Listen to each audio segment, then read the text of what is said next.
राज्यपाल ने सोमवार को आज़ादी का अमृत महोत्सव राष्ट्रीय युवा महोत्सव का शुभारंभ बल्दिया में किया।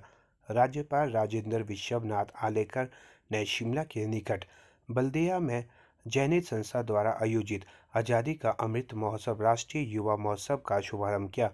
इस अवसर पर उन्होंने कहा कि युवा हमारी संस्कृति के असली दूत हैं।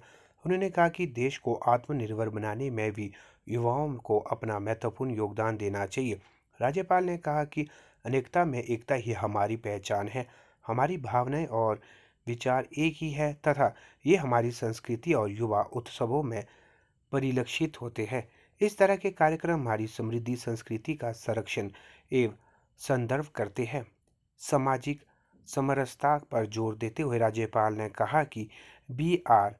इदाते जैसे सामाजिक कार्यकर्ताओं ने समाज को समरसता का पाठ पढ़ाया। उन्होंने कहा कि ऐसे व्यक्ति युवाओं के लिए आदर्श होते हैं और युवाओं को इनसे प्रेरणा लेनी चाहिए। राजेंद्र विश्वनाथ आलेकर ने कहा कि हम आज़ादी का अमृत महोत्सव मना रहे हैं। अब हमें अमृतकाल की ओर बढ़ना है।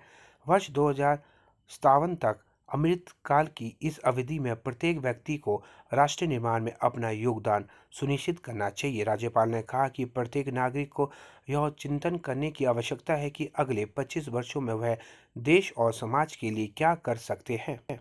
राज्यपाल ने युवाओं से स्वदेशी अपनाने का संकल्प लेने का आह्वान किया ताकि हम आत्मनिर्भर बन सके।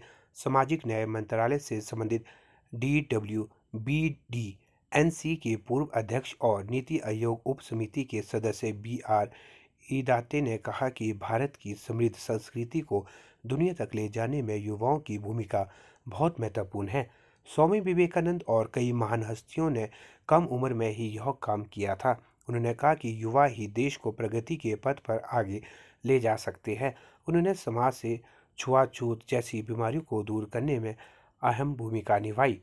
इस अवसर पर राष्ट्रीय युवा पुरस्कार विजेता और आज़ादी का अमृत महोत्सव राष्ट्रीय युवा महोत्सव के आयोजन डॉक्टर मनीष गवाई ने राज्यपाल का स्वागत किया और आज़ादी का अमृत महोत्सव के तहत आयोजित की जा रही गतिविधियों की जानकारी दी। इस अवसर पर बी.आर. इदाते ने राज्यपाल को एक्सीलेंस अवार्ड से सम्मानित किया। राज्यपाल ने इस अवसर पर बी.आर. इदाते को लाइफ टाइम अचीवमेंट अवार्ड से भी सम्मानित किया। समारोह के दौरान कलाकारों द्वारा सांस्कृतिक कार्यक्रम प्रस्तुत किए गए।